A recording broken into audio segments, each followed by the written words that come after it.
ഇപ്പോഴും പറയും Uralungal labour cooperative സൊസൈറ്റിക്ക് ടെൻഡറിന്റെ അടിസ്ഥാനത്തിലാണ് ആ വർക്ക് കൊടുത്തിരിക്കുന്നത്. അത് ഉത്തരം പറ. അത് 300 കോടി രൂപയുടെ വർക്ക്, 299 കോടി രൂപയുടെ വർക്ക് ഊരാളുങ്കൽ ലേബർ കോപ്പറേറ്റീവ് സൊസൈറ്റിക്ക് ടെൻഡറിന്റെ അടിസ്ഥാനത്തിലാണോ കൊടുത്തത്? എന്താ എന്റെ ഉദ്ദേശം? ഉത്തരം പറ. ടെൻഡറിന്റെ അടിസ്ഥാനത്തിലാണോ കൊടുത്തത്? അപ്പൊ ആ കാര്യം ഞാൻ പറഞ്ഞ ഒരു കാര്യം ശരിയാണെന്ന് ഇപ്പൊ മനസ്സിലായില്ലേ? ദൈവമേ, മൂർഖനെയാണല്ലോ ചവിട്ടിയത്.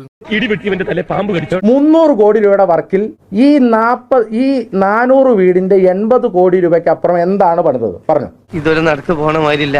DYFI എന്നാണ് 20 കോടി രൂപ സർക്കാരിന് കൈമാറിയത്? എനിക്കൊന്നും ഓർമ്മ വരുന്നില്ല.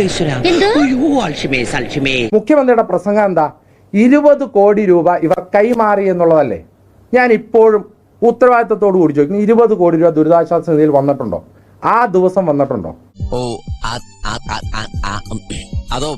അല്ലെ, UDF സ്ഥാനാർത്ഥി പറഞ്ഞതിന്റെ ഉത്തരം ഇവിടെ DYFI പറഞ്ഞോളൂ. പക്ഷേ വയനാട് ദുരിതാശ്വാസത്തിന് വേണ്ടി പിരിച്ച ഫണ്ടിന്റെ ഒരു കണക്കില്ലാത്തവർ, ഇത് എവിടെ പോയി എന്ന് കൃത്യമായിട്ട് കണക്ക് പറയാൻ പറ്റാത്ത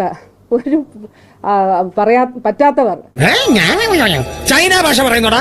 ഇപ്പൊ പറയാണ് ഈ DYFI കൊടുത്തത് അന്ന് വന്നോ അതോ ഇത്ര ദിവസം കഴിഞ്ഞാണോ വന്നത്? DYFI കൊടുത്തതിന് കൃത്യമായ കണക്കുണ്ട്, അത് കൃത്യമായിട്ട് പോയിട്ടുണ്ട്, അതിന് ഡേറ്റ് ഉണ്ട്, അതെന്നാ കൊടുത്തതെന്ന് കൃത്യമായിട്ടുള്ള കാര്യങ്ങളുണ്ട്.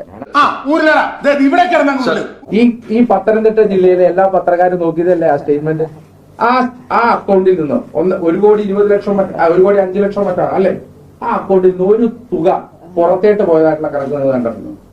എവിടെ പോണു? വെള്ളം കുടിക്കും. ഇല്ലല്ലോ. മിനിസ്റ്റർ ആ കേട്ടോളൂ. അവലാലയുടെ മിനിസ്റ്ററായി വളരെ ബന്ധമുള്ള ആളാണ്, ഇത് കേട്ടോളൂ. അല്ലെങ്കിൽ ഈ പത്രക്കാരെല്ലാം ബന്ധമുള്ള എല്ലാവരുമായിട്ടും കേട്ടോളൂ. അന്ന് പറഞ്ഞാൽ കണക്ക് ഞങ്ങൾ പത്തനംതിട്ട ജില്ലയിൽ വന്ന് പരസ്യമായി ഞങ്ങൾക്ക് കിട്ടിയ ഓരോ തുകയും എന്ന് പറഞ്ഞാൽ 50 രൂപ മുതൽ 100 രൂപ മുതൽ 500 രൂപ മുതൽ എത്ര രൂപയുടെ കണക്കാണോ ആ അക്കൗണ്ടിന്റെ ഓരോ രൂപയും ഞങ്ങൾ പറഞ്ഞതാണ്. അതുപോലെ ഒരു കണക്കാണോ DYFI ഇവിടെ അവതരിപ്പിച്ചത്? എന്തിനോ വേണ്ടി തിളക്കുന്ന സാമ്പാറുകൾ.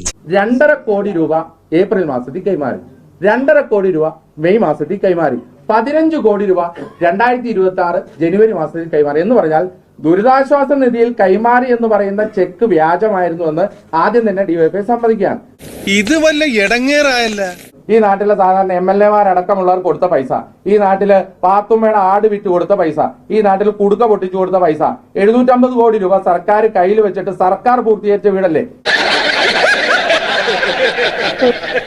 ഞാനും നിങ്ങൾ കൊടുക്കുന്ന നികുതി പണത്തിൽ നിന്ന് പൂർത്തീകരിച്ച വീടിനെ പറ്റിയല്ല പറഞ്ഞാൽ CPM പൂർത്തീകരിച്ച വീടിനെ പറ്റിയല്ലോ.